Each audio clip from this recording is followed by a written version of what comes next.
Recording by Olivia. Psychological Types, or The Psychology of Individuation by Carl Gustav Jung. Translated by Helton, Godwin, Baynes. Section 5. Chapter 1.3. The Problem of Transubstantiation.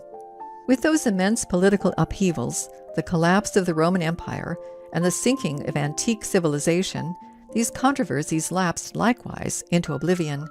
But as in the course of many centuries a certain stability was again reached, psychological differences also reappeared, tentatively at first, but becoming ever more intense with advancing civilization. No longer, indeed, was it those problems which had brought the ancient church into confusion.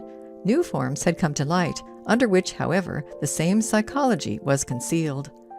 About the middle of the 9th century, the abbot Paschasius Radbertus appeared with a writing upon the Holy Communion, in which he advanced the doctrine of transubstantiation.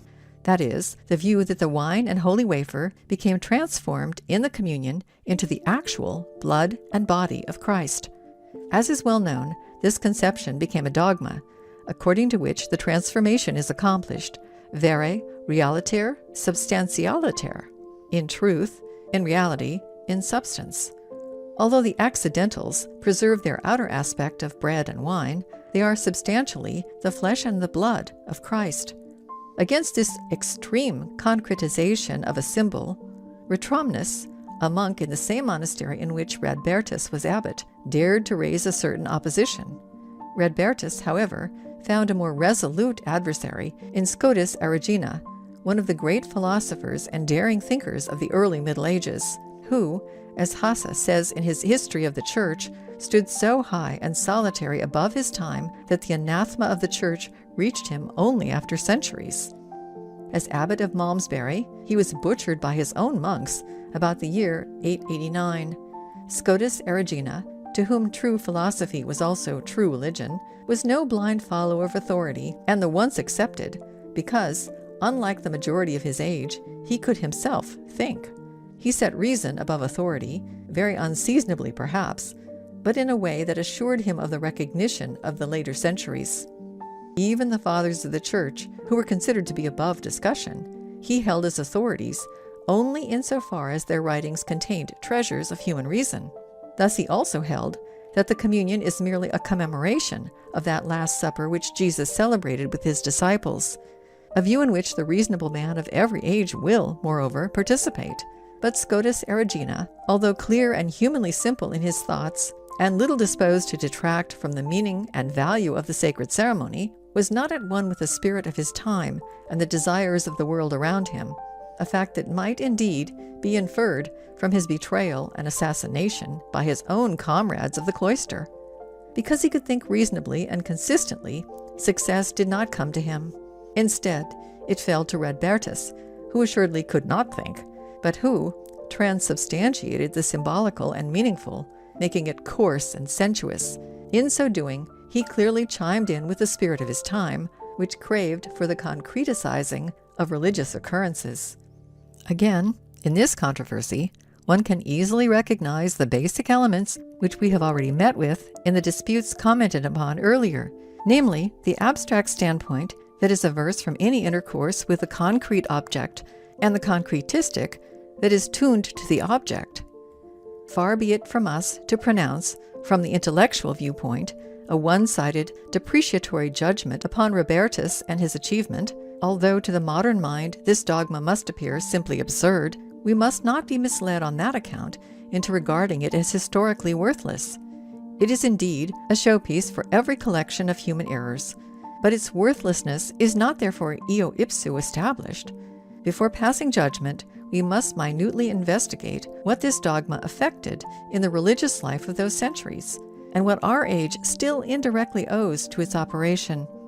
It must, for instance, not be overlooked that it is precisely the belief in the reality of this miracle that demanded a release of the psychic processes from the purely sensuous, and this cannot remain without influence upon the nature of the psychic process. The process of directed thinking, for instance, becomes absolutely impossible when the sensuous holds too high a threshold value. By virtue of too high a value, it constantly invades the psyche, where it disintegrates and destroys the function of directed thinking, based as this is precisely upon the exclusion of the unsuitable.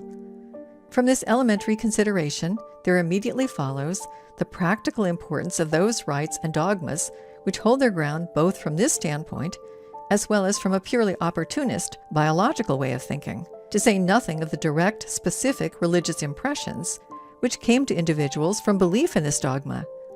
Highly as we esteem Scotus Erigena, the less it is permitted to despise the achievement of Radbertus. We may, however, learn from this example that the thought of the introvert is incommensurable with the thought of the extrovert, since the two thought forms, as regards their determinants, are wholly and fundamentally different. One might perhaps say the thinking of the introvert is rational, while that of the extrovert is programmatical.